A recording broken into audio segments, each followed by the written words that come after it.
Big weekend ahead, one game already in the books. NBL Now is back with you for this Friday, heading into round 7.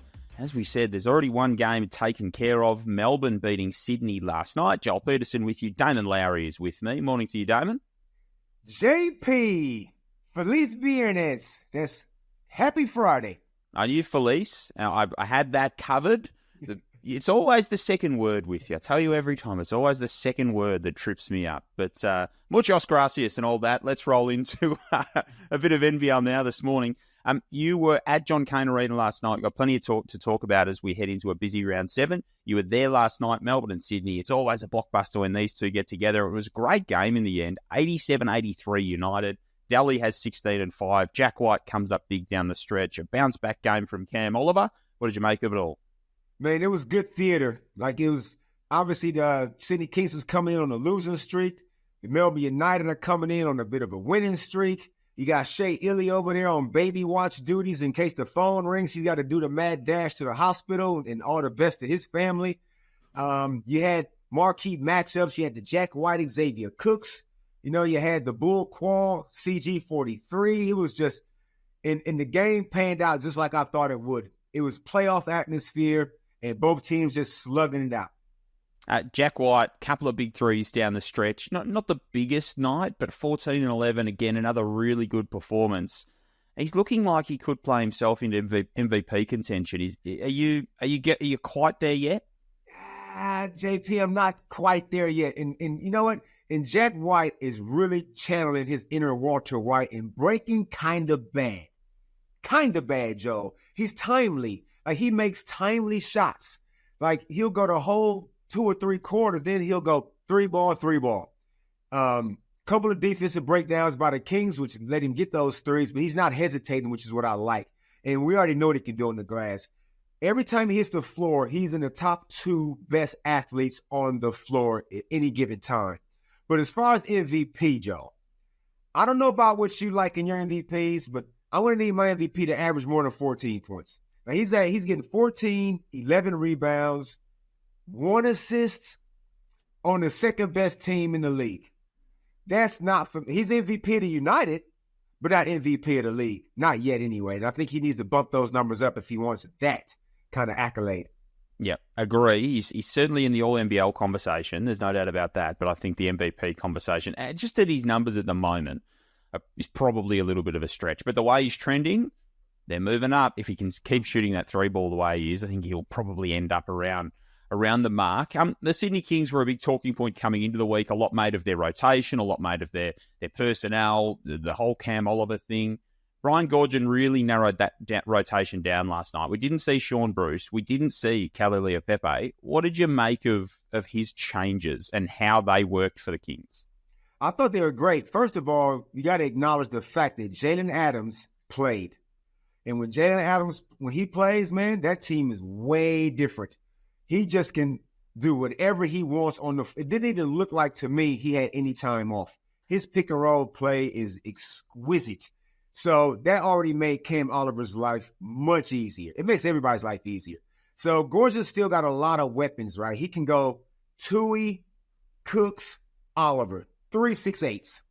Bull Quall, who played great D. He was sumo wrestling out there with Chris Golden, which I just love watching that. And you know what? Credit to Bull Quall. They only called 1 foul on him. And it is rough out there in them streets when Bull's out there.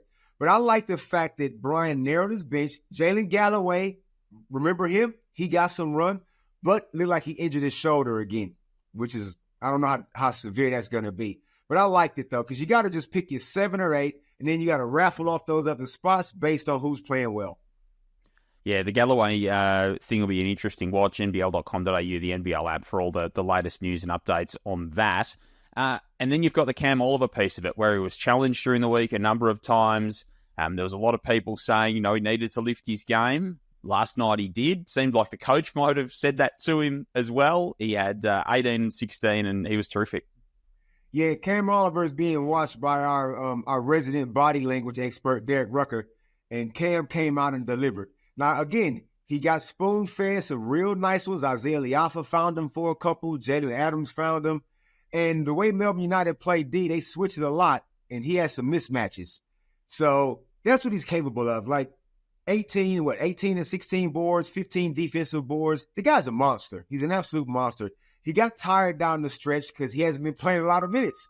So I think he played 27 or 28 minutes. So he's got to get his fitness up.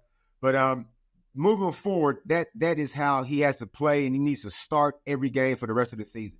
So Sydney back in action on Sunday against Tassie, Melbourne back in action on Monday against New Zealand to round out their weekends respectively. Before we get to the rest of the games coming up, yesterday the Boomers announced a squad for their upcoming FIBA window, so that's in a couple of weeks from now. A few names that stuck out to me here. So there's sort of some usual names. You've got your Sam Froling, Chris Goldings, even Ben Henschel, who we've seen in Boomers colours before, Geordie Hunter, Nick Kay, Mitch Norton's back in there, Nathan Sobey, DJ Vasiljevic, Jack White, Rocco Zakarski. But then Will Hickey is in that squad, and Lockie Olbrich in that squad too. Jacob Chance gets a chance to coach. Funny that. And there's a real opportunity for a few young guys or a few up-and-comers to make a name for themselves. Absolutely. And you know what? The team wouldn't have had any credibility as far as I'm concerned if you don't have any of the guys that's on top of the ladder in that team. So the Illawarra Hawks obviously got Davo and Lockie Olbrich, who both are playing great basketball right now. So good to get them a shot into the 5X on the 5-on-5 side of things. Because Davo Hickey, I had to remind Olgun Ulic, I had to remind him, Davo already represented Australia in the Asia Cup, 3x3, won the gold medal in Singapore this year. So yeah, good to see him, and good luck to Jacob Chance. He is up and coming. He's like, 30 years old, young dude, but his name really rings out. So I wouldn't be surprised how he could feature in even the senior team moving forward. Yeah, highly regarded Jacob Chance, clearly. So good luck to all of those to make their way into that Boomer squad. So they play Thailand on November 21, Korea on November 24 as part of that upcoming FIBA window. Tonight's two games, so Tassie, South East Melbourne we'll get to in a second. Perth, Illawarra is the late game, but I want to start there because Jesse Wagstaff, he breaks the Wildcats all-time club record tonight, 482 games for the veteran.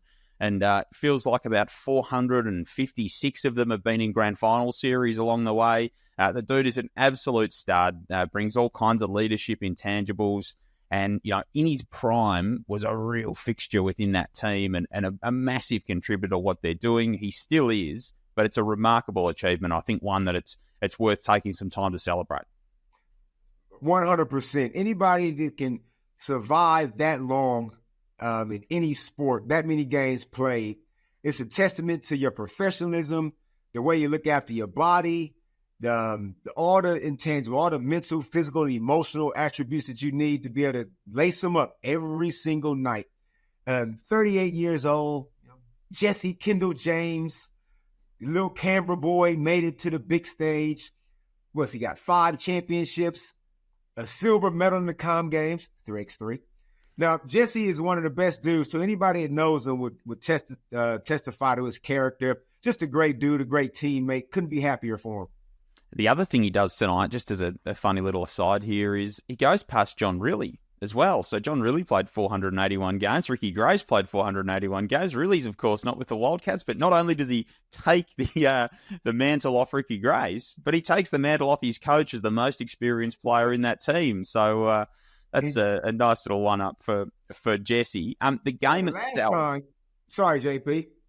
The last time Jesse had a milestone game, John really, acted kind of funny. Surely he won't do it 2 times in a row. He'll celebrate him properly. Let's hope so. That's a very good point. Illawarra had Perth's matchup last year when they had Bryce Cotton. They were really the team that had an answer to Bryce and Perth. How do you think this shakes out when they don't have Bryce Cotton tonight? Yeah, Bryce has been on the first page of everybody's scouting report for the last 6-7 years. So for him now to not be there, where's the focus go? It's got to just be spread. It's got to be a general scout. Obviously, Keanu Pender is coming off a monster game, so you got to pay attention to him. But Wollongong's got Illawarra's got the bigs. They got 3 of them that can, I think, match up with Perth's front court. But it's just going to be like who's going to be hot on the day. Now, Ben Henschel obviously can get some points going. Elijah Pepper does not lack in confidence. No Ty Webster. I think Ty's still out. That's a big out for Perth. I'm tipping the Hawks, even though Trey Kill isn't playing. But, yeah, they just going to have to pay attention to everybody. Yeah, all those injury updates throughout the day, so stay tuned to the NBL socials as that news drops. I think Dylan Windler's one that you'd love to see a big game from if you're a Wildcats fan. We know his best is really good. He had a rough shooting time last time out. He can rebound the hell out of the ball. If he can get some offensive production going and they can get some kind of similar level out of Pinder, that could go a long way tonight. But, I mean, they are coming up against one of, if not the best side in the competition, so it's a very tough task. Without Trey Kell being there, the Hawks are 1-2. Sorry, 1-1. Lose to Melbourne United and beat who was it? Phoenix. Yep. So they're slightly different without Trey, but they still high octane, and you're gonna need at least 90 points to beat them. Now, obviously, Perth is without Bryce being there. Can they score 90? Be interesting. Can't wait to see it. So the early game tonight is down at the Silver Dome. The Jack Jumpers will be celebrating the Launceston Casino City team of 1981 that won an NBL title. Have you seen the jerseys they're wearing tonight, Damon? I have seen the jerseys, but more importantly, I've seen the Launceston actual casino. They still owe me money. They said if I ever come back there, they'll give it back to me. So good job paying homage to those that came before them, the Giants that they stand on the shoulders of. So now I saw those jerseys. The color clash, Joe, is messing with me a little bit. Yeah. I don't know if that works, but it's good to see them pay homage. See, I thought you were going to say, I've seen the shorts, and the red shorts with the jerseys are an interesting mix, but I didn't expect it to go there. So we'll still hit up the Launceston City Casino to see if we can get your money back. They take on the Southeast Melbourne Phoenix, who have their new coach, Josh King. What do you expect? You caught up with him earlier in the week on NBL Overtime. What do you expect from the Phoenix with him now running the show? Joe, I'm going to be honest with you. I don't know what to expect from the playing group. I honestly don't know. This players these days, man, they decide who they want to play for. They just decide. If they don't like a guy, they don't play for the guy. If they like a guy, they play for the guy. I don't know. But what I do got a good feeling about is Josh himself. Meeting Josh on the Overtime show, this guy, he has a vibe, Joe. Everybody felt it. As soon as he left the room, it was like this, whoa, that dude was in here. Now, his passion, if the Phoenix decide to give Josh everything they gave Sam McKinnon when he was coaching, they'll be fine. But he is definitely intense. He's definitely passionate. And I feel like he's a player's coach. So I'm tipping them to win both in this round, only because, you know, teams tend to get up in certain situations like this. And also NBL 25 is kind of off its head. So expect the unexpected. So can't wait to see what they do tonight. Yeah, they could throw a little bit of surprise at Tassie. Tassie's offense, so the second highest score of the year last week against Brisbane for them. Was that the fact that they were playing the Brisbane Bullets, or did they find some answers? 87 points, Joe. That's not a lot of points. Not many. I mean, they did find Majuk Ding, so I will give them that. Jordan Crawford and Milton Doyle did what they normally do, 15, 16 points each. As I've already stated multiple times, I feel like that needs to be in the 20s. But Majuk Ding, if he can be that consistent third scorer, Will Magnay is up and down. Will Magnay hasn't had one big offensive outburst. Don't ask me why. Maybe They don't get in the ball. It'd be nice if he had the ball. I know he's spending all that time with Jack Fleming doing them individuals. I'm sure he'd like to put those moves into practice. But if Majuk Ding, who I feel is their best all-around scorer, if he can continuously, on a consistent basis, get around 15 points, that'll help them get that scoreboard ticking over. Yeah, so that's the early game tonight, 7:30, the late game, Perth Illawarra. So a big Friday night doubleheader coming your way.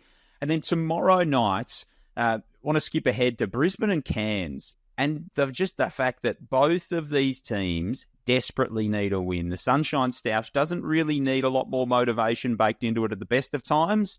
But tomorrow night, it could be pretty spicy because they'll both come out swinging. Two desperate teams. The barroom brawler, Adam Ford, will have his boys up and about, especially at home. Now, look, there are no passes given, and nobody feels sorry for the Cairns Taipans. I mean, they are running out of imports. Rob Edwards is under a little bit of scrutiny, but obviously they are down on bodies. Guess what? Nobody cares. Brisbane Bullets need to win. and I would like to see the Brisbane Bullets trio of imports. 3 imports, Joel, against 1 import. They better outscore Rob Edwards by 30. If Rob Edwards outscores the 3 Brisbane imports by himself, we got major, major problems. But definitely expecting a fiery kind of clash because nobody likes to lose. And I think Cairns got more to play for.